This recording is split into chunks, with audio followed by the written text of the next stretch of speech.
tahun 2019. Film ini menampilkan bagaimana cerminan seorang sepupu dan saudara perempuan yang memuaskan saudara laki-lakinya untuk memberikan kesan good pada diri mereka. Tahu kan di sini good yang Om maksud? Tenang saja gengs, di dalam film ini benar-benar isinya adalah adegan memplokoto yang hampir mengisi mayoritas film. Udah gitu, para pemeran ceweknya juga cantik dan seger banget dipandang mata.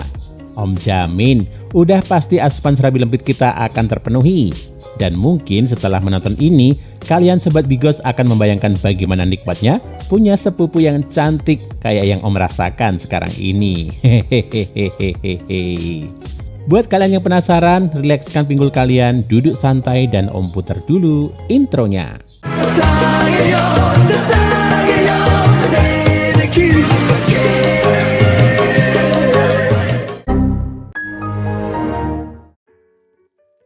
Film ini diawali dengan seorang cewek cantik bertubuh langsing gemulai yang tengah kebingungan kesana kemari mencari sebuah alamat. Mari kita sebut saja si cewek cantik ini Sun Sang. Diceritakan si mbak langsing ini sedang mencari alamat dari sepupunya yang berada di kota. Setelah berkeliling kesana kemari, akhirnya ia menemukan alamat yang ia tuju. Ia pun disambut oleh sepupunya yang bernama Sang He. Saat sampai, Sun Sang dan Sang He sempat canggung-canggung dahulu karena mereka sudah lama sekali tidak bertemu.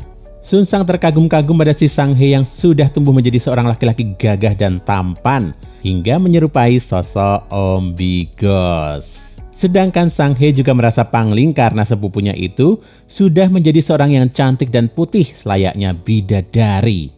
Setelah dibuatkan minum oleh Sang He, Sun Sang lalu ngobrol tentang cerita masa kecil mereka. Mereka berdua dulu sering bermain bersama, mandi di kali bersama, dan bermain petasan bersama. Terlihat Sang He seperti naksir ya sama si Sun Sang. Siapa juga yang gak salah tingkah kalau sepupunya mudanya kayak gini ya gengs. Setelah itu, mereka berdua menghabiskan waktu dengan berjalan-jalan keliling kota. Saat sedang melewati sebuah taman, Sun Sang minta difoto oleh Sang He karena pemandangan di taman itu terlihat bagus. Dengan skill foto yang tidak ada spesial-spesialnya, Sang He pun langsung mengambil gambar sepupunya itu. Beruntung, Sun Sang suka dengan hasil fotonya. Terima kasih Instagram atas filternya. Setelah cukup lama berjalan-jalan, Sang He lalu mengajak sepupunya untuk makan siang di warung burjo langganannya. Namun sayangnya, Mbak Langsing ternyata sedang gak ingin makan karena masih kenyang. Setelah itu mereka mampir ke minimarket untuk membeli cemilan dan minuman untuk ngobrol-ngobrol saat malam nanti. Sesampainya di rumah, mereka berdua lalu berbincang-bincang sambil memakan cemilan dan minuman yang mereka beli saat di minimarket tadi. Tidak terasa mereka berbincang-bincang hingga dini hari. Sun Sang yang kelelahan lalu memutuskan beristirahat di sofanya si Sang He. Saat paginya, Sang He bangun terlebih dahulu. Ia melihat sepupunya masih tertidur di sofanya dan gak pindah di kamar yang telah disediakannya.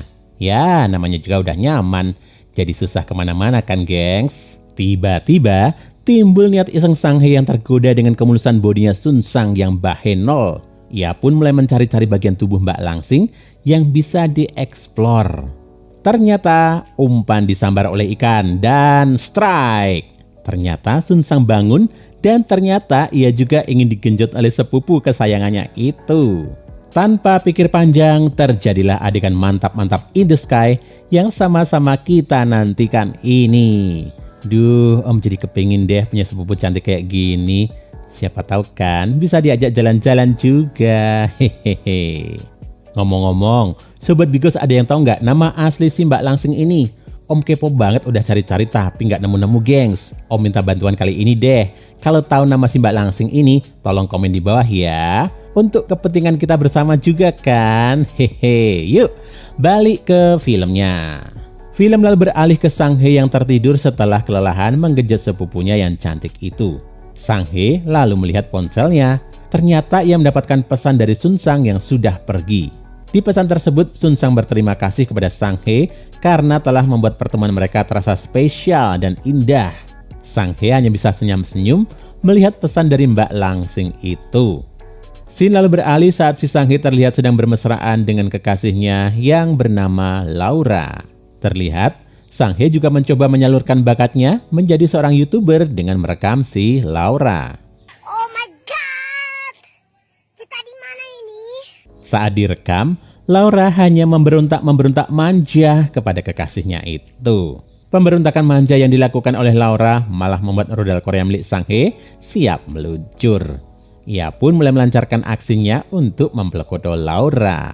Dan seperti yang kita sudah duga-duga, terjadilah adegan pergenjotan antara si Sang Hye yang saknean dan si Laura di mobil yang entah miliknya siapa.